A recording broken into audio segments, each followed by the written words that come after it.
This broadcast is sponsored in part by Hendrick Automotive Group. On Your Side Tonight with Jamie Bull starts now. Even in a pandemic, airports are bracing for a lot of travelers this weekend. We're on your side tonight with the tools you can use to stay safe. Plus, that's when you really see the pandemic dissipate. Will we need to get vaccinated for COVID every year? Good question. But first, for us, it's about the self-worth and self-dignity. We want them to feel like they are seen, they're important. The people providing dignity and hope to those who are struggling with homelessness. Man, I'm glad I made it through then so I could be here now.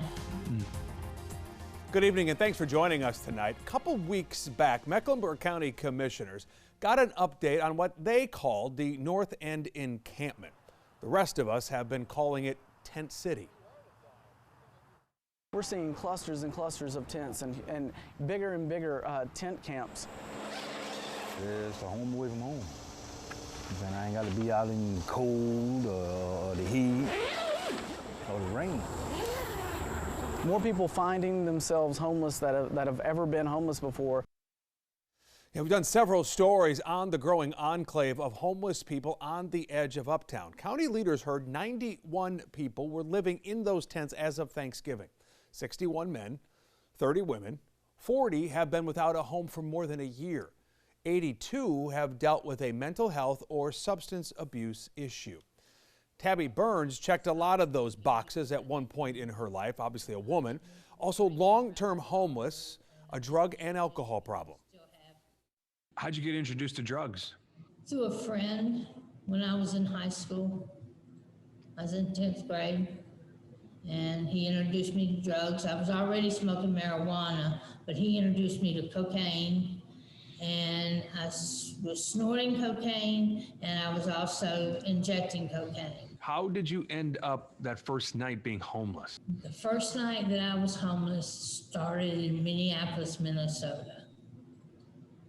I was with this gentleman who ended up being my daughter's father, and he was a truck driver. And I had been living on the streets around this trucking station. Well, they used to call women that walked around lot lizards.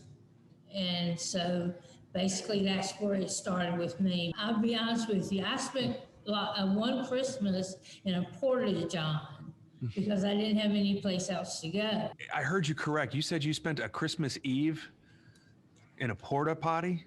Yes, sir. It was that bottom? Actually, bottom for me was not then.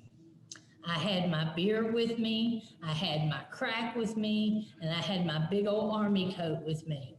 It was cold outside, but I was in this little enclosed area, and I felt safe.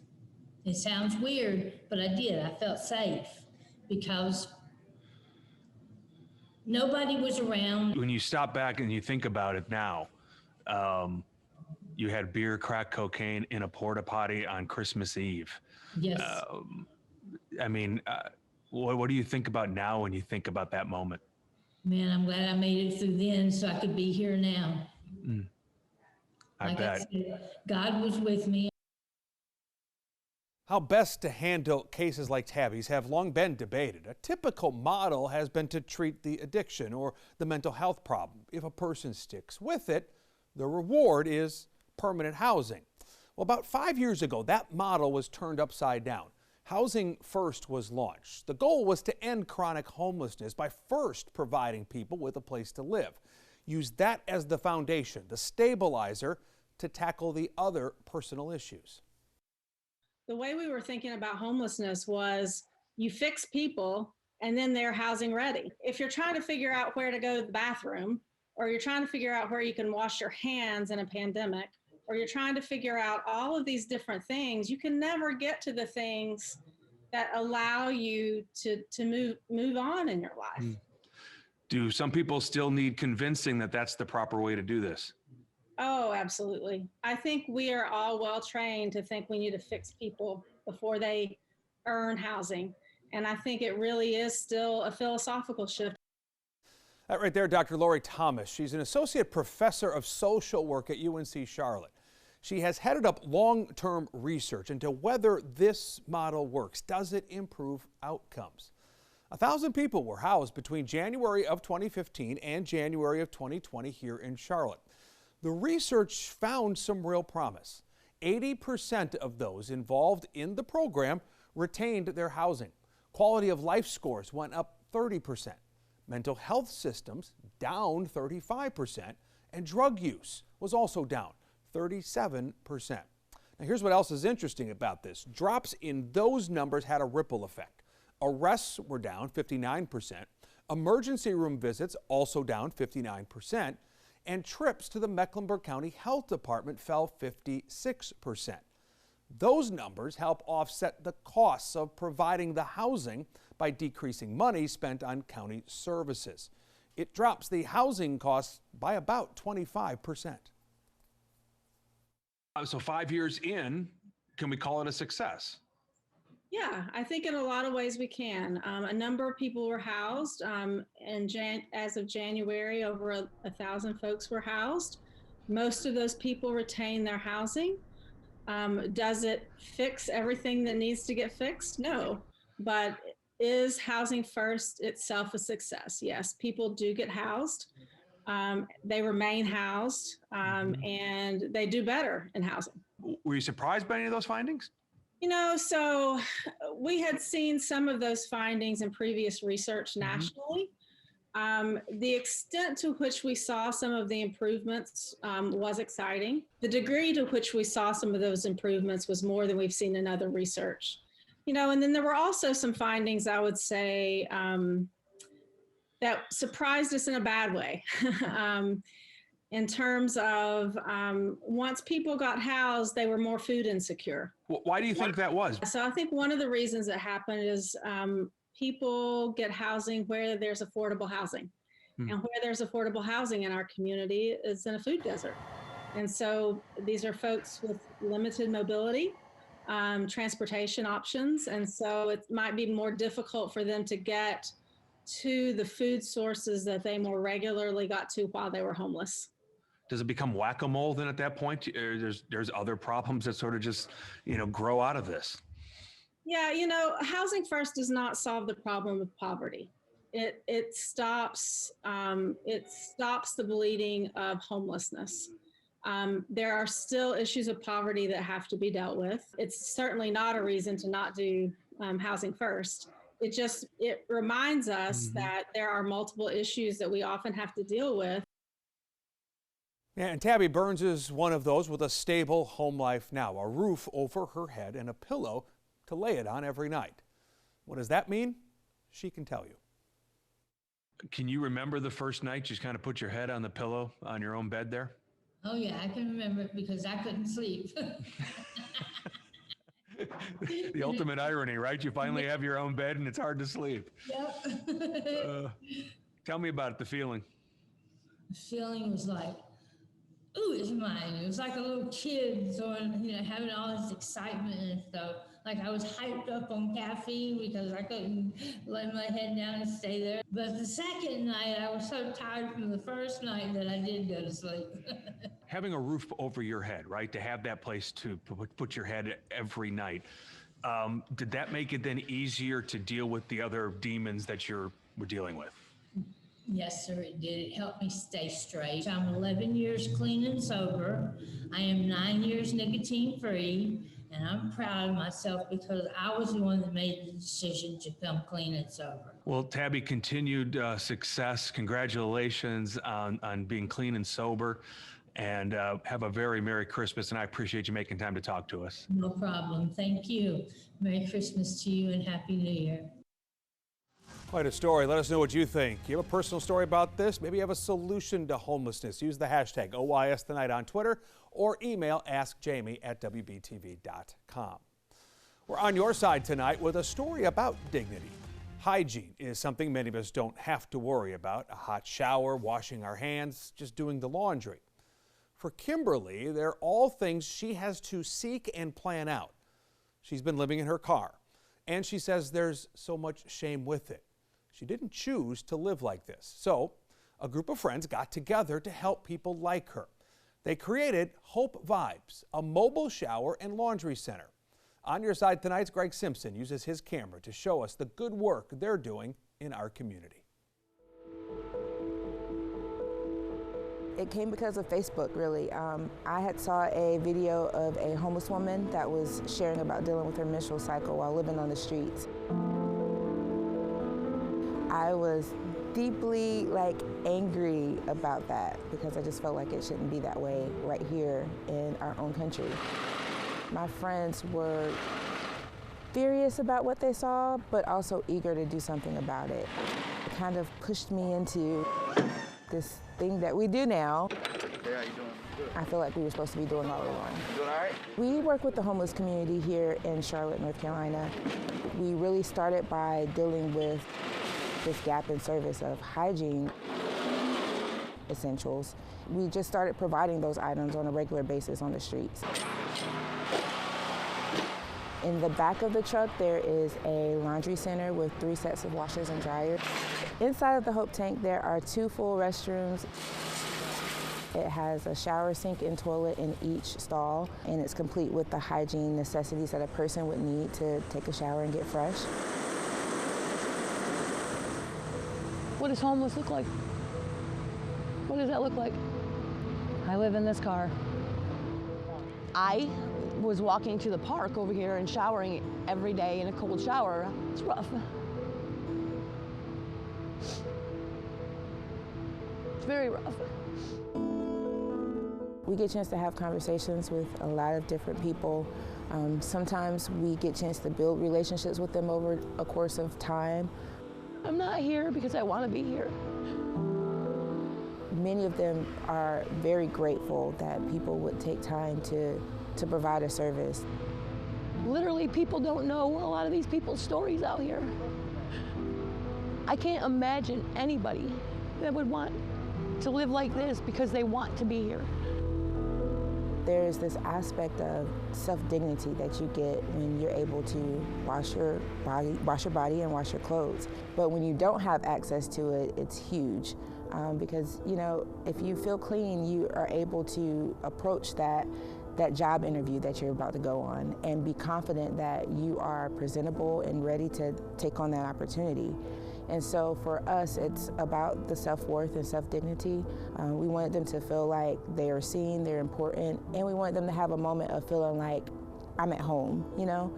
Because if you're living on the streets, you don't have the opportunity to just have a quiet space to retreat and feel like the normality of this is my house, I live here. But inside of there, it feels like you're in a bathroom that's inside of a house. It's like, you know, somebody freaking cares. I'm not just shoved in a parking lot corner. It gives you hope. It gives you a little bit of hope. It really does.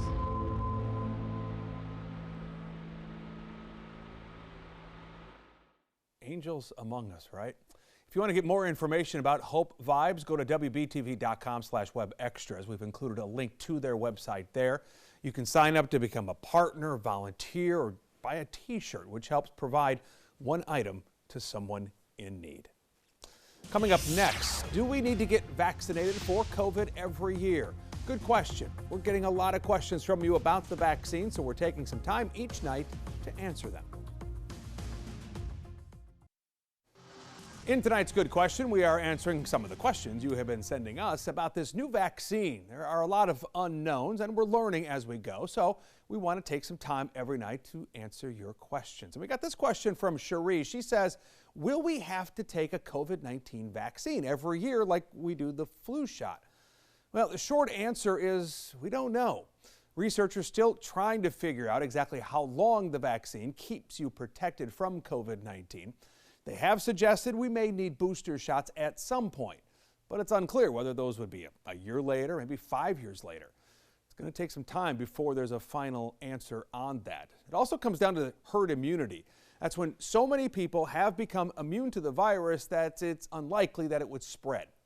It's unclear exactly how many people need to be vaccinated to achieve herd immunity.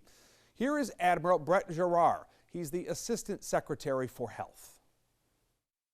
Ultimately, we immunize for herd immunity, and that will happen when 70 or 80% of the American people have immunity against COVID. That's when you really see the pandemic dissipate, and it will go away. We will end the pandemic. Now, Operation Warp Speed has said it hopes to reach that 80% mark by June of 2021. Doctors also aren't sure if getting the vaccine means you stop spreading the virus. There's a possibility that you won't get sick from it, but you could still shed COVID and spread it to others if you've been exposed. Obviously a problem too for those who haven't been vaccinated then. If you have a good question about that vaccine, send it to us. We want to take some time every night to get you answers. Just use that hashtag OYS Tonight on Twitter. You also see the email address there, askjamie@wbtv.com. We're on your side tonight with another nonprofit that is giving some hope. This year certainly been hard on students, on parents, and teachers. Being out of the classroom has made it really easy for some students to fall behind. And that's where MECED comes in. It's a nonprofit group focused on making sure kids get the best education possible. One of its programs is called Career Pathways. It works with students who don't have many resources to guide them towards graduation, also career training, and eventually college.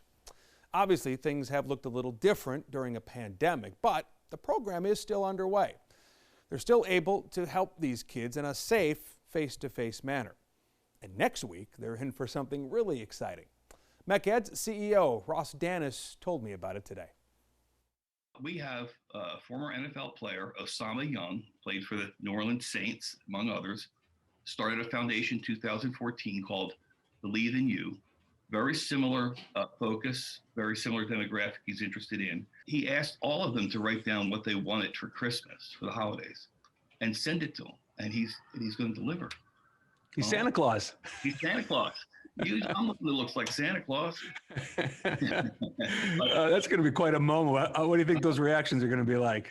I don't know. It's a complete surprise to them. They don't even know he's coming. They think they're going to see a video of him and his NFL buddies, but they will, and then they'll also see, the real thing show up with a big bag of presents. For those who aren't familiar with Career Pathways, explain a little bit about it and the good work that it's doing. We work with young people, many of whom face obstacles that limit their access to educational excellence. And frankly, when school went all remote in September, many of those young people we work with, they were already on the bottom rung of the economic ladder. 8 months later, they can't even find that ladder. So we're here to ensure that young people grow up to be successful adults. Tell me about the impact it's having. Oh my goodness. I mean, we hear the stories every day, but it's transformative in young people's lives because we will provide them with career clothing, with certification programs. We pay for food and transportation, anything that will remove the obstacle for them to be successful. About half of our young people go off to college and we stay with them beyond high school. So you meet these kids, at 13, 14 years old, and then they come back 22, 23 years old with a college degree in hand. What's that like for you? It gives me goosebumps thinking about it. Yeah. It does, and it happens all of the time. I've been interviewing some of them just out of curiosity. I picked 30, and I'm doing separate interviews with each of them, our alum, and then they say, how much it impacted them and how they wouldn't have been where they are without it. It's an amazing story to tell, absolutely. Ross Danis, CEO of MECED, thank you for making time to talk to us. Thank you so much. Take care. We're on your side tonight, preparing you for a potentially very busy travel week despite the pandemic. Charlotte Douglas International Airport says it's expecting a spike of travelers these next few days. So how can you stay safe if you're heading out of town? We have 3 things to know tonight. Thing one is just how many travelers the airport is bracing for. It's expecting really 2 waves of travelers. A large number of people Saturday through Wednesday beginning their holiday travel. Then, of course, another wave after Christmas, December 26th and 27th. The airport expecting about 30 to 40,000 people to connect through Charlotte over the Christmas holiday. So a lot of crowds means more risk. What's being done? That's thing 2. The airport now has an online portal so you can plan ahead. On it, there are real-time security checkpoint wait times. There's also an option to book parking spots ahead of time. Recommends booking those parking places 12 hours ahead of time. As for airlines, they also have their own tools. Most airlines allow you to check in for your flight online. American Airlines also has these touchless kiosks at the airport. Those kiosks use your cell phone to check you in. All major U.S. airlines requiring masks. Last month, in fact, American Airlines also showed us how it's cleaning planes between flights. You see that here. And something else to note, the Centers for Disease Control says it has not confirmed a single case of COVID-19 transmission on an airplane. And this diagram from MIT shows us why. The air circulates here throughout the cabin every 2 to 4 minutes. Air flows into the cabin overhead, sent downward, then it exits down around your feet. Once air leaves the cabin, half of it's pushed outside, and then any air that does come back in is sent through a HEPA filter. So you're unlikely to breathe in any air from someone else. Of course, it is important for you to do your part as well to protect others. Practice those 3 W's. Wear a mask, wait 6 feet away from others, always practice social distancing, and of course, wash your hands. Let us know what you think. Have you traveled? Are you planning on traveling? What are you doing to stay safe? Again, use that hashtag OYS Tonight on Twitter, or again, email askjamie@wbtv.com. We appreciate you watching tonight. As always, be sure to tune in to WBTV News at 11 o'clock. We'll see you back here Monday night.